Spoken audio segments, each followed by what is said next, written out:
Well, welcome here to Gage, North Texas at Preston Ridge. Glad you're here today. I'll give a little background to why I'm talking about introducing apologetics into your local church. I wish I could tell you that I thought of it and it came to me in a dream, or that I just realized that local churches need more apologetics, but that's not actually what happened. What happened was that we were putting on Engage conferences around Texas, and I met a guy named Dr. Mike Lacona. Mike was at that time the apologetics coordinator for North American Mission Board, and I met him coincidentally. If you believe in coincidences, I do not. Mike made himself available to us and traveled around Texas with us doing apologetics workshops at Engage conferences. So I would lean through the glass door as the project lead and look and see who was attending what workshops. And to my surprise, the room was filling up with Dr. Lacona as he was addressing the historicity of the resurrection. Or is Jesus the only way to God? Is the Bible true, or is it full of errors? And I would lean in and think to myself, and I'm sorry to admit this to you, I was kind of disappointed that instead of going into a workshop on personal evangelism or how to get your church ignited and excited about evangelism, more and more people were going into Mike Lacona and his workshop. Mike's my friend. I don't think he'd mind me saying this. The long and short of it is, I capitulated and agreed with Mike that we need more apologetics. So we started a conference that is now called Unapologetics. We had 3 this year, and they were well attended. And the purpose of our apologetics conferences, as you can see here, is to address current ways to remove obstacles to evangelism. Dr. Charlie Wilson said, why don't you talk at Engage North Texas about how to get the church involved in apologetics? So that's what we're here to talk about today. How do you get your church involved in apologetics? Assimilating apologetics into the church is a matter of breaking it down first and foremost and thinking what apologetics is as it relates to what evangelism is. So let's look at one difference. As your director of evangelism, of course, I like to talk about evangelism, and I like to use the word evangelism. I'm often told by younger folks, don't use the word evangelism. We use different words. Can you come up with a new word? Well, for this audience, I know I can talk and use the word evangelism. You'll understand it. You know what it means. It's in its noun form, it's used 41 times. The gospel, the euangelion, the good news of Jesus Christ, the death, burial, and resurrection of Jesus Christ. That's the good news. Now, in its verb form, to evangelize or to share the good news, it's used 54 times. So almost 100 times it's used. So we'll narrow in on that for a moment and say that evangelism, to share the good news, is different from the word that's used for apologetics in the Bible. They're not the same words. They belong together, and I'll explain that to you. But first of all, the difference is evangelism is telling, at the previous screen, please, evangelism is telling the non-Christian about the gospel. That's probably, to me, one of the most exciting things we get to do is to share the good news about Jesus Christ. It's targeting or sharing or testifying or witnessing about Christ. But apologetics is removing obstacles and telling the non-Christian about the gospel. So, if you would, picture it this way, please. Here I am, and this is the chasm that separates me from God. In front of me, I hope you'll visualize or see a chasm that is my sin. And across that chasm, which I cannot bridge by myself or jump, is God. He's holy, and we've all seen this. I know you've seen this. It's the bridge illustration that Billy Graham uses in Steps to Peace with God. But stay with me. Here I am. I see that my sin separates me from God. I see God is holy. And I see that across this chasm has been constructed a bridge. And it says that in Romans 6:23, the wages of sin is death, means separation. The free gift of God is eternal life in Christ our Lord. And so Christ is a bridge. It also says that in 1 Timothy. God is on one side. All the people are on the other. And Jesus Christ himself, the mediator, the bridge, brings them together. So look at me for a moment and say, well, I'm Scott, here I am. I know I'm separated from God because of my sin. Here's the problem. To really illustrate that, in the way people are today, they're further away. And I don't want to walk too far out of the light, but we'll talk about some of the things that causes the average person to not be able to see the sin or the chasm that separates him or her from God.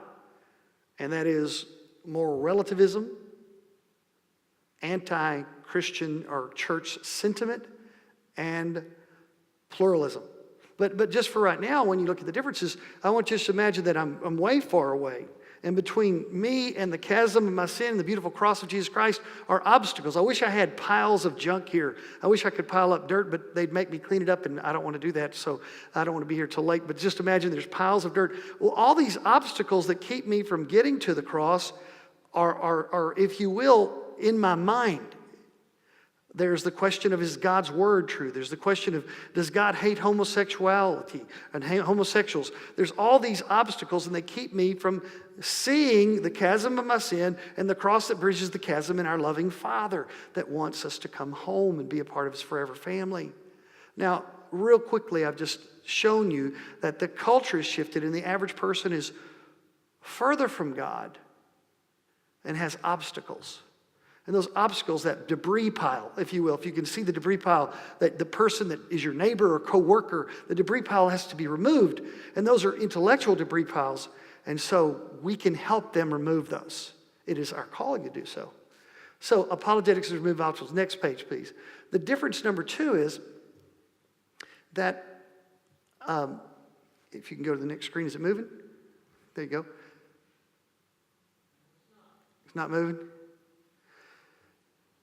Won't move for us? Okay. Difference number 2, if I could describe it for you, is that apologetics is broad. It's broad. What do I mean by that? Apologetics can cover creation. It can cover science and faith. It can cover the existence of God. It can be that abstract, or it can be that close to home, moral issues like, why do babies die? Why does God hate homosexuals? So these moral issues are there, and the big issues of creation. So it's just really broad. I'd like to recommend to you that you think of apologetics as our response to what Satan is throwing at us. As I've looked, and by the way, I want to make it very clear for you that are here, that you to watch later, I'm not an apologist. I'm not a PhD in apology. I'm just a dummy, and I'm glad to be here. But Dr. Wilson said, would you talk about how it can be used in the local church? And I'll do that. But I've loved reading it. My only academic background was a master's degree. In my master's degree, I got apologetics class with Dr. Rush Bush. And in my doctoral degree, I took theodicy with Dr. Steve Lemke. And those were fun. I just keep reading and learning about apologetics. And so as I do, I come back to you with this thought. As I've looked at it historically and what's being written now, it seems like the Christian who takes apologetics and tries to use it in evangelism is saying, what obstacle is Satan putting between Christians, the cross and the culture? So here's your culture, either macro, United States, or micro, your town, and see that in your town, Satan is putting piles of rubble around there. And it could be specific to your youth group. I've had so many youth ministers say, when you're coming to do an Engage conference, would you do apologetics? My students are asking all these questions. Would you help us with that? And we say we will. So I think it's broad, but it is space and time also. So today, Satan is throwing obstacles at us and throwing things at us. Evangelism is specifically telling others the message about Jesus. Now, you're not saying, well, that's less than. That's the end game. That's the ultimate end game for what we're doing. We're removing obstacles so we can tell others. But I could be down there with this lost person who's far from God, but he has all these piles of rubble, and I could walk with him, and he could say, I can't see what you're talking about. You're trying to tell me about the cross and the chasm, and I'm way down there with him trying to walk him up here, but he sees rubble, and I've got to deal with the rubble. In other words, I've got to answer the questions. Next screen. So how do we put these two together? Apologetic conversations should lead to the gospel. Absolutely. And I'm absolutely convinced that it's not about academics, it's not about knowledge, it's not about a kind of experience that feeds in me and helps me be stronger only. It's about sharing my faith and telling others. But evangelistic conversations will often lead to apologetic discussions when non-Christians ask their questions. And if you've got a kind of a memorized way of doing evangelism or a set way, and you don't include apologetics, when someone asks you a question, you're stumped, you're at a loss, and you don't know what to say.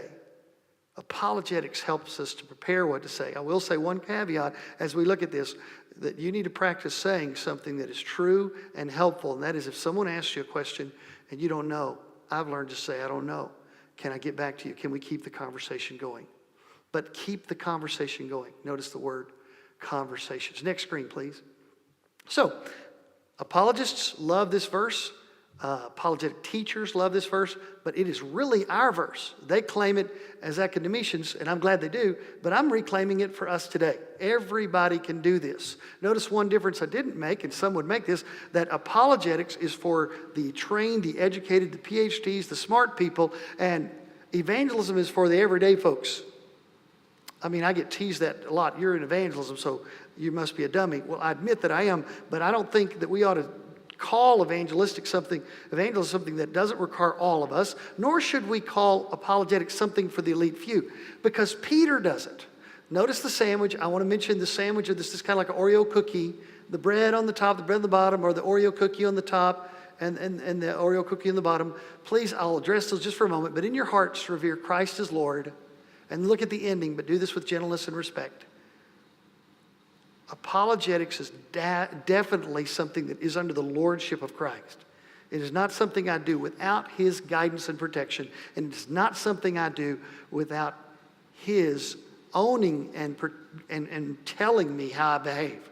So it is under the Lord, so I take my heart, I set it apart to God, I say, I am yours, and so it is not about my mind, or you would have said something about my mind. You want me to give you my heart. I give you my heart, my whole being, my whole self, and I'll follow you. And then he says, but do this with gentleness and respect. I'll tell you a quick story. I told you about Dr. Mike Lacona. One way that we as Texas Baptists have seen this work in collegiate groups is Dr. Mike Lacona has gone to collegiate groups and done a thing called, do you agree with Mike? It was at Texas A&M Corpus Christi. We had posters all over Texas A&M Corpus Christi saying, do you agree with Mike? Do you agree with Mike? Do you agree with Mike? We had a banquet. We provided a banquet the BSM and Texas Baptist Evangelism did, and it was free with steaks and all the trimmings. So the students came in, they were packed in there, and there were two new atheist groups right at the front. And you could just tell, as Mike did his talk on the historicity of the resurrection of Jesus Christ from Paul's perspective, something Mike is uniquely gifted in is seeing apologetics and resurrection in a different way. So he's argued that because Paul's conversion's early, that we can know the resurrection was historical, and he built that beautifully in about 25 minutes. And so, of course, the BSM leaders are there, and they all have their guests. But right here, right at the front, were two tables of new atheists. If you don't know what a new atheist is, an old atheist would be quiet, contemplative. You know, I don't mean they're old in age, but in the old days, atheists were quiet, but they were not evangelistic. They were not trying to make the world atheists. The new atheists are evangelizing. They're trying to bring people into agreement that there is no God. So you could tell who the leader was, and you could tell that they were all together, and the time came for Mike to say, do you have any questions? One by one, the atheists came up and asked questions, but the ringleader, and you could tell he's the ringleader, walked up and he had his question, and he just shot his question right at Mike. And just like that, Mike just gently, I can't tell you how gently he was, he responded and thanked this young man for asking the question. He said, honestly, this is a very hard question. I'm going to be honest with you. This is one of the tougher questions. You know, the theodicy question, why does God allow bad things to happen? Why do babies die? He asked a tough one. Mike admitted it. And then he gently, and I keep saying this word, if there was three things about Mike, it was gently responded to this young man who was fiery and angry and wanting to win the day. So this man got the answer that he wanted, which was, it was a hard question. Mike didn't answer to satisfaction. He turned on a dime, looked at his two tables, because he was the leader of those two tables, and looked at them like, I won. Mike once again thanked him gently for his question. At the end, those two tables followed their leader out the door, but this one lady stayed behind, and she walked up to Mike over on the side. And I saw that. That's all I knew that happened. She asked her questions. Another young lady from the BSM, Baptist Student Ministries, walked up and paired up with her. I heard 2 weeks later, I get goosebumps thinking about this, an email came to my inbox that said that the BSM lady had been walking with her for 2 weeks and led her to faith in Christ. One of the number one accusations we get, God's people, is that we don't act like God. We don't act like Jesus. please hear this. Whatever we do, however good you are at this or however bad you feel like you are at this, you are no better than in this one characteristic, that you're loving and gentle and kind in how you respond. And Mike was so gentle. I tell you, I'll never forget it. But hear this. What I want to tell you is apologetics is playing defense. We know that. This is the way we think of apologetics. I'm talking to someone about what I believe. I went to church, or I'm just having a conversation with a coworker, and all of a sudden, boom, they hit me with a question, and I'm on the defense. Please notice what it says. Give an answer. Give an answer translate apologia, which is apo, away, plus logia, speech, to speak away. To speak away. It's from ancient Greece.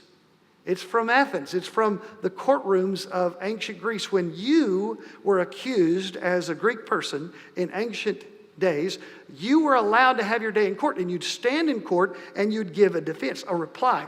The accusation would be stated, you'd make your defense, and you would speak it away. So if you could imagine that there is a courtroom here, and that I'm going to talk until that argument is just not believed anymore.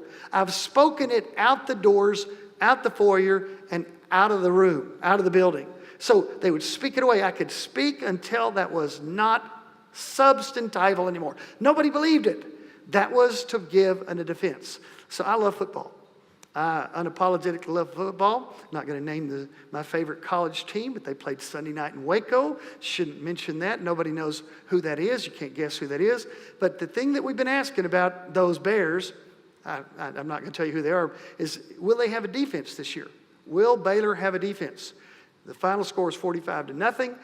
I think the answer is they got a defense. Now, if you love Dallas and you're loyal enough, and I am, I pull for them boys every year. I don't know why I do. I always ask God to forgive me. But every year I'm pulling for them Cowboys. But it's this year, the same question again. Will they have a defense? Well, here's my question for you. Will you have a defense? Do you have a defense? Because you say, well, I don't need a defense. I don't want to be defensive. This is not the same thing. Having a defense and being defensive are two different things. Having a defense means that I'm going to hold the ground we've taken for the King of Kings and Lord of Lords. And so if someone wants to come at me, here's my discipleship, and I'm going to hold on to who I am as a disciple. And so if someone comes against me, I'm not going to be blown over. If I don't have a defense, I can be blown over as an individual Christian, or my church can be blown over as a church by someone that makes an accusation. My family could be toppled over by this opposition. So I need to have a good defense. Do you have a good defense? Are you prepared to speak away tough questions? So incorporating it in your local church means teaching it and preaching it and having it in small groups. I'll talk about that in just a minute. Next screen. It's also playing offense. This is not the way we think of apologetics, but we should. It's also playing offense, having a good offense. Where do I get that? I get it from Peter. Peter said, but in your hearts revere Christ as Lord. Always be prepared to give an answer, defense, to everyone who asks you to give a reason. Reason is logia. It's not the same as an answer. It's not the picture of someone coming at you and you're holding on and you give a defense and you hold the ground. You don't let them score. You're going to hold on and hold the line. It's different. It's taking the ball and running with it. In a conversation, it's come at you. You've stopped it. We'll talk about some practical ways to do that. And I'll give you some resources that'll help you. And then you're going to take ground. You're going to move forward and take offense. How do we do that? Well, first of all, how do we see that? The word reason, logia, purpose. In my testimony, which I have on the web, it's about purpose. That when I didn't know Christ, I felt purposeless. In other words, I could be blown around. I didn't know which way I was going, and my family was a very purposeful family, and I didn't have a purpose for my life. But when I came to know Christ, He gave me purpose, and I have a direction in my life. And those that know me know that I am one that is going to go a direction. And I feel like logia, purpose, reason, says I am going in a direction. And church, we need to know where we're going and how to take the ground and how to win the game. And that's the word he's using. He is not saying we only are defensive. He's saying when you give a reason, take the ground. I want to give you a hint or tip as to why we can win almost every argument. It comes from Mike Licona. Mike Licona is the author of this little paperback book right here, this little doorstop edition. It's his PhD dissertation, The Resurrection of Jesus, a new historiographical approach. Dr. Mike Licona. I bring it up because he says almost every argument can be won with the reason of the resurrection.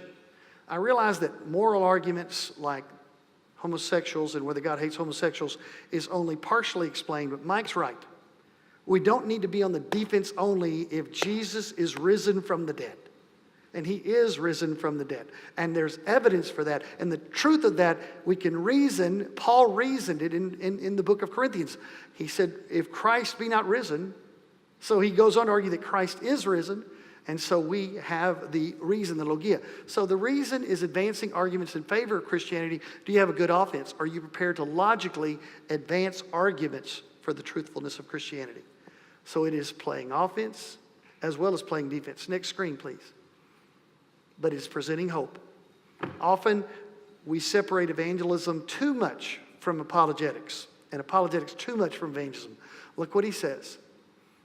The reason for the hope that you have. The hope that you have. Why are we defending and giving evidence? We're defending the evidence, not just an historical moment, the resurrection of Jesus Christ. It's a fulfillment of prophecy, and it is the plan of God. It is the work of God. It is salvation history. It is personally how and who saved us. Jesus saved us by his blood. So what is the hope? The hope is the resurrection of Jesus Christ. So when we're defending, I'm not going to let any more ground be taken than I should. I'm going to give answers to these questions. I'm hoping to remove obstacles by answering their questions. I want to listen carefully, but also I'm going to take it on the offense. But why? It's Jesus. It's to give the truth about Jesus. It's personal. Don't make apologetics too impersonal. It's all about Jesus Christ. Our intent is not merely to win an argument, but to persuade people. Say, oh, you can't persuade. Don't be persuasive. I definitely want to be persuasive. I want to persuade people that Jesus Christ is alive and that he's alive in me and he can be alive in them. All right, next screen. This is my buddy, the Anableps. I like this guy. Just take a moment to talk to him about him. He's in my mind as I pray. You like the Lord's Prayer? I love the Lord's Prayer where the Lord said, thy kingdom come, thy will be done on earth as it is in heaven. Anableps is called Four Eyes. That's his nickname. He's a little minnow that swims in the Amazon of South America. He doesn't really have four eyes. He has two eyes, but he has a lens on the top and the lens on the bottom, kind of like bifocals. Right now, if I had my cheaters on and I looked down, I probably couldn't get down these steps without hurting myself. But he has those lenses, and he has a lens for under the water, and he has a lens for above the water. Prey, predators, he can see them, opportunities below, above and below. Predators, prey, opportunities for food, and nourishment below. I think he's a portrait for Christians in the way we should look. We should say, thy kingdom come, thy will be done on earth. And I have a set of lenses to see how lost people think. I want to mind map lost people. I want to think about how they think. I want to hear their questions and hear their arguments and know that they've got to be answered. And those are obstacles and deals and things they deal with. And not only that, hurts that they have, but in heaven as it is on earth. I want to have a heavenly viewpoint on them. I want to see them the way God sees them. And so to have those two sets of eyes is critical in evangelism and apologetics. Next screen. Quickly, I told you that if here I am looking at the chasm of my sin and the cross that separates it, and I am far, far, far away from God, what are the factors? What are the culture shifts? How have people shifted away? Here they are. One is rejection of moral absolutes. Sheryl Crow sings, these are the days that anything goes. I would sing it, but I'd embarrass myself. I'll go ahead and sing it. Every day is a winding road. Of course, that helped all of y'all, didn't it? Just embarrass myself. But look what she says. These are the days that anything goes. How does that work? That means that people absolutely believe there's no absolutes. I know that's ridiculous and illogical, but they think that there's truth in them, and that's all the truth they have, and there's truth in it's you, and that's okay. What you believe is okay. Be sincere about it. Live up to it. I believe this. You believe that. It's okay. So there's just like billions of truths and billions of people, and there's no absolute truth coming down on us. Never forget Dr. Earl Ellis at my Theology of Paul class. He drew, this is a world-renowned scholar. He started the class by going over on the chalkboard, and he wrote down this. He said, Theology of Paul, 101. And he said, the theology not of Paul. And he wrote a big M. He drew it up and wrote a little g. He said, not the theology of Paul. Mankind trying to find out who God is. I'm thinking to myself, I hope I didn't pay too much for this course. And then he wrote this. big G revealing himself to little m, the theology of Paul. That is not the theology of our day. That is the theology of Paul. That's the theology of the Bible. That God has revealed himself to us, and this is an absolute God with absolute love and absolute truth and absolute knowledge, and it just in every way the ultimate that there could be. And so what we're saying here is that's not really believed today. And so the average person that you encounter is going to be far from that. Next one, please. Gene Veith writes, it's hard to proclaim the forgiveness of sins to people who do not believe that, since morality is relative, they have no sins to forgive. It's not the lunatic fringe rejecting the very concept of absolute truth. 2/3 of the American people, Gene Veith says, 2 out of 3 people you meet do not believe in absolute truth. Next screen. Rising pluralism, one international student said, I agree with the point that religion is good to the society, yeah, but what that religion is not that important. It's better to have people believe in something rather than nothing. After I came to the U.S., I found that people who believe in God are generally better off than those who believe in nothing, but it has nothing to do with the existence of God. It's a kind of social psychology. You hear what he said? Man, believe it, it's fine. I've noticed people are better because they believe in God, but it has nothing to do with whether God exists or not. He's talking about pluralism and kind of an atheistic pluralism that just another way to look at pluralism is the root of it is plural, and there are many ways to God, and they all lead up to the same top of the mountain. So just get there and get there sincerely. However you get there is fine. Just get there. Rising pluralism, you will encounter that. Next screen. An anti-church sentiment. You know, about 65.3% of all statistics are made up on the spot.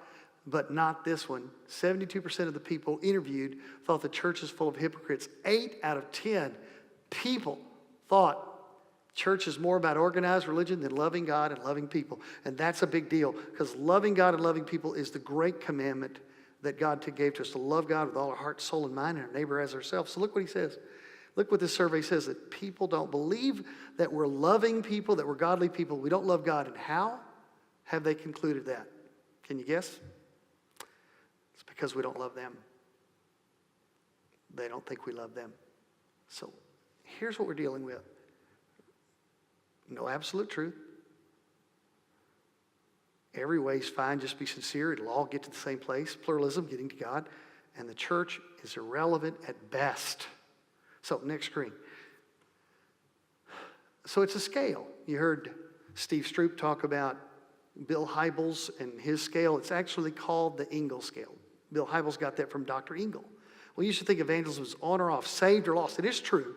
But Dr. Engel pointed out that in Scripture and in psychology and in truth and reality, there is a different kind of scale. I stepped it off for you a minute ago. But that the -1, -2, -3, -5 is people's distance from God. And I would like to add to Dr. Engel's thoughts that it's cognitive and affective. Cognitive and affective. I'd like to state it this way. Cognitively, it's what the lost person knows about Jesus. Affectively, how they feel, it's how they feel about the church. Don't flip those. Most studies indicate they're not negative about Jesus and ignorant about the church. I mean, just basically stay with the thought that what moves you away from God and further away from God and further away from God, or cross and chasm, as I described earlier, is what do I know about Jesus and how do I feel about the church? Hence, what we're talking about in bringing church life alive with apologetics. Go to the next screen, please. Let's skip through these about removing obstacles as a process, if you don't mind. Keep going, keep going, keep going. Right there. Now, I'm talking about some tools and resources you can use. I'll explore these a little bit and take some questions if I can. Apologetics 101.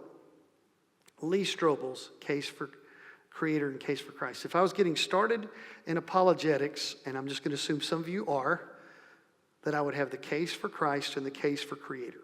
These are two I'd have on my shelf. Lee Strobel, a journalist with the Chicago Tribune, investigated Christianity with his master's degree in law, with the ferocity and the tenacity that he investigated every story and made him an award-winning journalist. He decided that his wife had come to this newfound strange cultic faith in Jesus Christ. He was going to investigated like he did everything else and came to be a believer. His first book, as you know, is Case for Christ. You should know it. And I have an extra one or two always to give away to this day. I mean, I give them out. I usually hear back from someone saying, thanks for giving me that. That really answers my questions. Case for Creator. He did the same thing with the Evidence for Creation. But I'd like to point out that I don't have in my hand, but want to point out On Guard by William Lane Craig. If I was starting with one book in apologetics for my library, I would have William Lane Craig's On Guard. It is starting at A and moving to Z. It starts with the existence of God, moves systematically in building block form, one building block upon the other, until he gets to things like moral arguments and the final building blocks, which would be ethical issues. It is really, really easy to understand. Now, by the way, you say, well, I don't know if I want to do that because I really want something academically strong. He puts the academic words in the book, but they're in parentheses, and you can read past them if you don't want to. Like, he'll put in there, this is called epistemology, if you want to know what it's called. So he gives you great tools and resources. He can take you a little farther academically than maybe you would think he does, but it's just so understandable defending the faith. He's the thought leader of thought leaders. He's basically every apologist's apologist, William Lane Craig. I'd have that on my shelf. Next screen. Now, it's a video. I want to talk about preaching, and if we could watch the video, this is Matt Chandler. I wanted to talk to you for a moment about having apologetics in my preaching, and so Randy's going to bring up a video of Matt Chandler promoting some resources that he uses in teaching. Let's watch this. I was born with broken bones. The doctors actually broke my bones, taking me out of the womb. I went through so much suffering and pain, it was hard for me to believe that there is even a God. I was the new kid at the school, and I was getting made fun of. There was so much I can take, then I just blew up. I had known this kid, and so I was going to try to share the gospel with him. And he was like, oh, I don't believe in that garbage, because everyone who believes in that is stupid. And that's when I was like, okay, like I shouldn't ever try to do this again. I was so sick of Christians because they were always rude, I just couldn't take it anymore. The only thing I had to relate with Christian people was bad things. I was on fire for God. Then all of a sudden it just hit me. Facts started kicking in. I started taking classes about evolution, classes learning about different religions, and it kind of left my mind confused. A lot of my friends, a lot of them may be atheists or have other religions. I hesitate telling my ideas because of the fear that they might know more than me. The reality is that life on a fallen world almost guarantees that you and I are going to suffer. Now, the good news for you and I is that God has not abandoned us. They made fun of Jesus and mocked him. They made fun of the apostles, mocked them. It's not uncommon for us to feel foolish and ill-equipped to share the gospel with people in a way that they are hungry for it. Science and faith are not at odds with one another, and we can both rejoice in the fact that the world has natural laws and that our God is bigger than those natural laws. Here's the good news. God saves, and there's no one whose heart is so hard that God can't open it with the gospel of Jesus.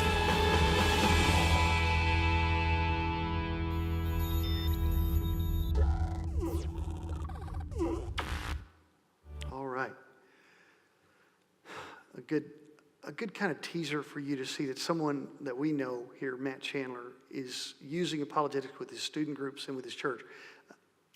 Every year when I was a pastor, at least the last 10 years, I did a sermon series called Hot Topics in August. That's what I called it. You're welcome to borrow it, innovatively steal it, whatever you want to call it. But I found that as I did Hot Topics and taught apologetics the 4 Sundays of August, that I didn't have to look for illustrations. Pastor, you know how you have to always look for a new illustration and find a way to keep everybody engaged for 25 or 30 minutes. When I taught apologetics, it was built in. They were riveted to it. They were asking these questions. They wanted to know, does the Bible deal? Does God have an answer for? How does God deal with this tough topic? And so there's 2 ways I would deal with apologetics. One is maybe have a series on it every year or include it in a series. The other way is to just bring it in to your teaching. And the way I would ask you to think about this is, remember that apologetics is not just defense, it's not just offense, it's proclaiming the gospel. So as you're looking at a passage, you're thinking of a sermon series, mind map or think through, how are my people dealing with this in obstacles, questions, ways that they're being pushed back or pushed away from the faith. How can I bring that passage to bear on that and bring apologetic truth? How can I teach them to take this truth, this doctrine, this message, this passage, and make it a bold part of their life so that they engage boldly and have confidence in their faith? And how can I help them proclaim the hope of Jesus Christ? So in small groups, we have some great resources that are available to us now. One is Mary Jo Sharp's Why Do You Believe That? The other one is Why by Lee Strobel. The other one is The Case for Faith. I have those here, I believe. The Case for Faith and The Case for Christ are both in a DVD format. And you see that I have them here. These are small group friendly. This one has a DVD. It's not that expensive, but you can put a small group together. Hopefully you'll put it outside of the church. These are really effective when you have them at homes, especially this Case for Christ DVD series. And often people are led to accept Christ through this, not because of an invitation or a confrontation, because the truth of the presentation. Lee Strobel himself teaches it, so you have Lee Strobel in your home in the Bible study. Mary Jo Sharp, her Bible study, her small group study is more for equipping faith conversations. So it's engaging people in the defense, offense, and proclamation of the gospel. I'll talk about this one again in a minute because of how much I like it. And then there's a small group study for youth called Why with Lee Strobel and Judd Wilhite. There's just so many good resources for small groups. Engage your small groups. Get them working on these things. Next one, please. Playing defense. I told you that over and over I want to make this point. It's not just defense. It's offense. It's not just offense. It's persuading and presenting hope. Questions Christian hope no one will ask. My friend Mark Middleburg, and he is my friend. We text during Broncos games. He lives in Denver. He loves the Broncos. I ask for God's grace and forgiveness for him for that. Hope to move him to Texas. Lee Strobel is moving to Texas. We got to get him a set of cowboy boots. But the Christians hope no one will ask. This book has 10 questions that folks are asked, don't want to be asked. Tyndall House, Lee Strobel, and Mark Middleburg surveyed 1,000 Christians. That's a good sample set. Statistically valid, and they asked them what questions you not want lost people to ask you. And so they were asked, and they recorded them, and they put them in here. Mark Middleburg has these questions in the book with biblical studies and support. But if I was a pastor today, if I go back and pastor, I am going to do a 10-part sermon series on questions Christian hope no one will ask. Do this in your small groups. Do this for yourself. I love this book. Let me just name some of the questions so you can see how good it is. How could a good God allow so much suffering? Another one, why should I believe heaven and hell exist? Another one's, why do you condemn homosexuals? Let me talk about that for just a moment. Not too long ago, I was trained in a resource that is called Chat About Jesus. The way it works is Needham, the ministry, will put a commercial on at the right time at MTV. MTV, as you know, is music television, and so it's for millennials and teenagers. Well, Needham would pop up a question and say, would you like to chat about Jesus? And then on the bottom it would say chataboutjesus.org.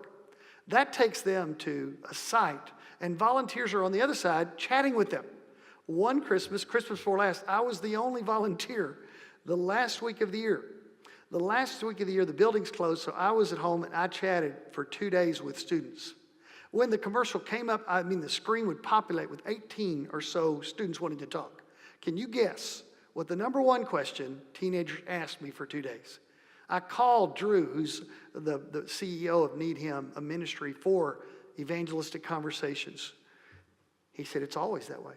Did you know that? It's always that way. Teenagers want to know, why does God condemn and hate homosexuals? Can you answer that? If someone posed that, you do have a defensive posture yourself. Could you teach that in your church? Mark Middleburg can help you. Here's some more. Sure, Jesus was God. Why make him into the Son of God too? Sure, Jesus was good. Why make him into the Son of God too?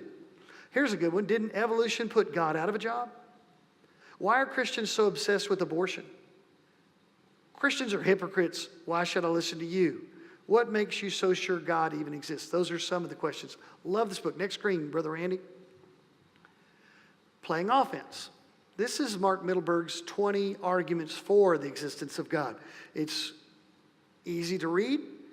It's well organized, and if you see the arrows pointing towards, instead of it being a defense, it's an offense. You can see as if every one of those arguments points to God, and that we ought to be confident. We have an offensive posture, meaning not an offense and an offensive strategy. We are going to take the truth. So he gives you 20 different arguments for the existence of and the truth of God. 20 arrows of truth, he calls it, from science, logic, history, archaeology, and experience.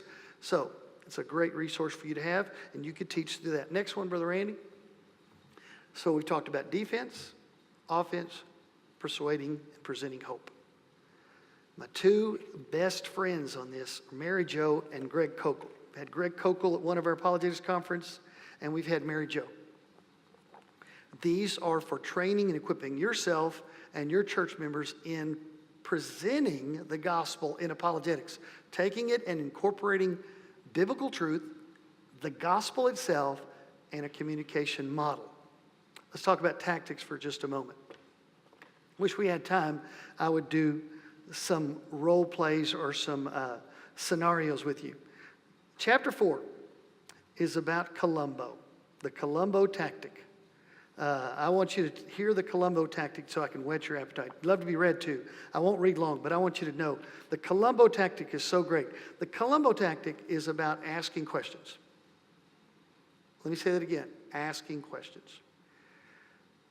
What do you do if someone's coming at you and they're heated and they're confident and you find yourself back on your heels and you don't want to know what to do?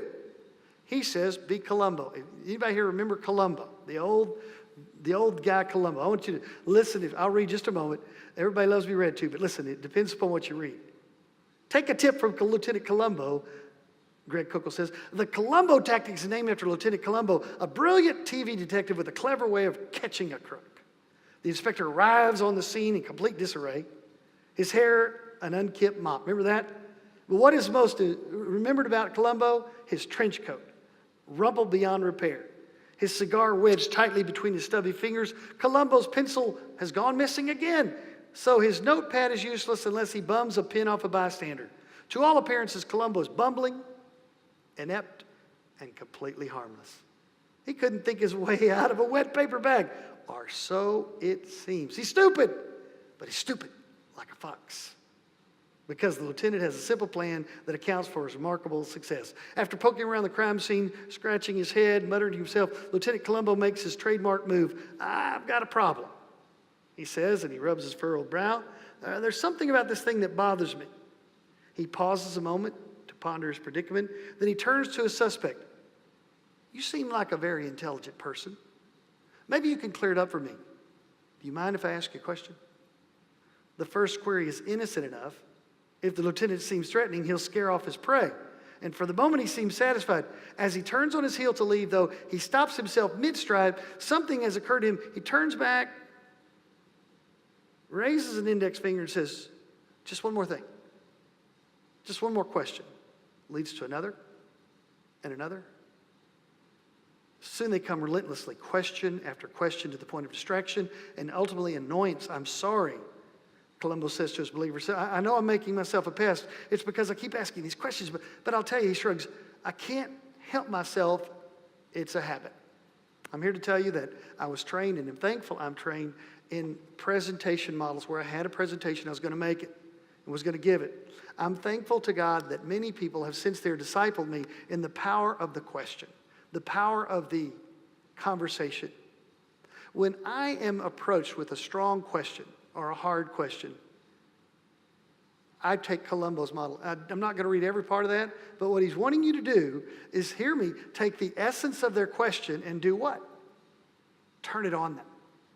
So someone has, and I told you on the chat feature, they would say, why does God hate homosexuals?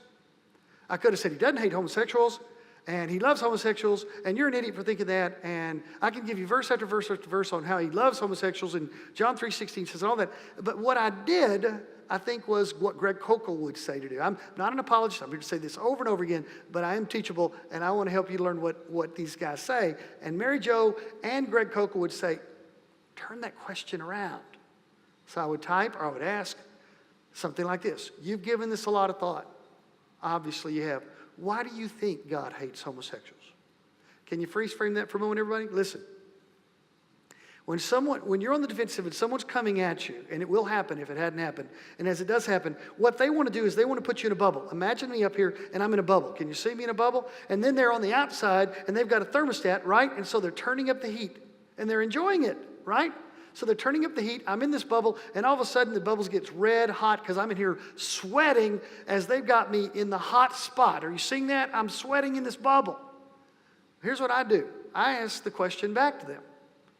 I'm not stalling. I may know a lot. I may not know a lot. It's not about stalling.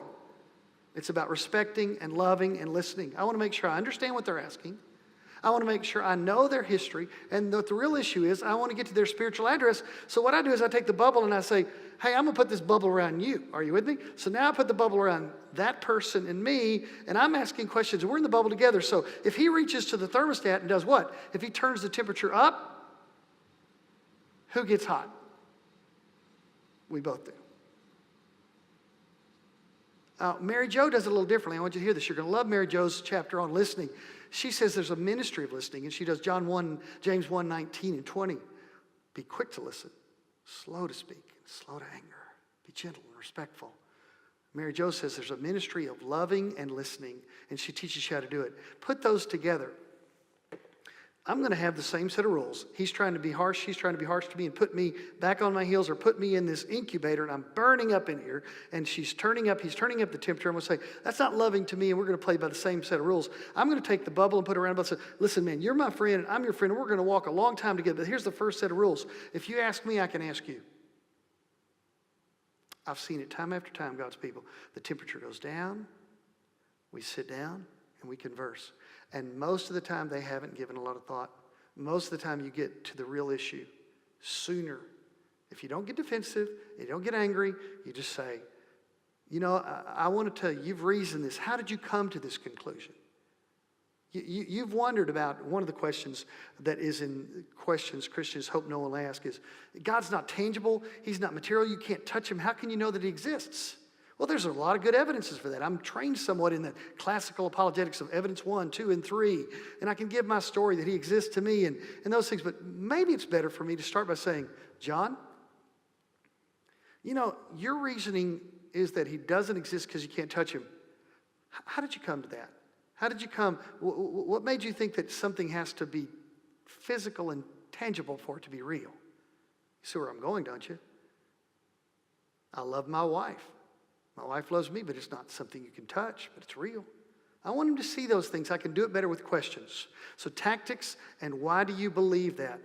Great, great resources for you to use in your church.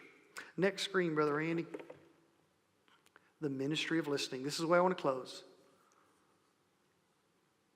The listening and loving and asking questions. Perhaps the number one thing I've learned about sharing my faith in today's world has been moving from the model of if you sit down and if you listen, I'll tell you, to the model of if you sit down and talk, I'll listen. It sounds like a coward's way out. I don't see myself that way. I enjoy door-to-door evangelism. Maybe I am cowardice. We all may feel that way, but I see it as golden rule. I see it as if I had those kinds of questions and I was sincere, I'd want someone to answer them for me. I'd want someone to really take me seriously. I want someone to be quick to listen to me and slow to speak and slow to anger. And I want someone to really be a listening, ministering, loving person to me. As you think about putting apologetics in your local church, let me say it one more time. Have a comprehensive look. Know that the end game is to share your faith. But know that you need to be prepared for with a good defense and prepare your church with a good defense. You need to be prepared with a good offense, meaning give them confident reasons to believe that we have hope and that Christ is truly risen. There's more evidence that he rose from the dead than any other established historical truth in ancient history or even recent history. I mean, we have all kinds of evidence for him and his resurrection. So then train your people and have conversations. Teach them how to have, and model for them how to have good conversations and be a good listener. Let's pray together. Dear loving Father, thank you for today, and I thank you that we can really be involved in apologetics. It's not for the elite. It's not for the educated. It's not for those that are gifted. It's for all of us. Father, help us as leaders in our churches to include it in our teaching, in our small groups, in our personal lives. Father, there are probably people here today, and there are people that are listening. I think apologetics is not for them. But when we see it in light of 1 Peter chapter 3 in your word, we see it differently. We see we're in it. We can give an answer because you will help us to give an answer. We have purpose. We have reason. Our faith is built upon reason. It's built upon the evidence of the resurrection. We can have confidence in that. But most importantly, Lord, that we have hope and that we can share hope. Help us to share hope and do it with our hearts given to you and with our lives gentle and respectful towards the person that may not understand us. Lord, we love you and we thank you for this time we've had together in Jesus' name.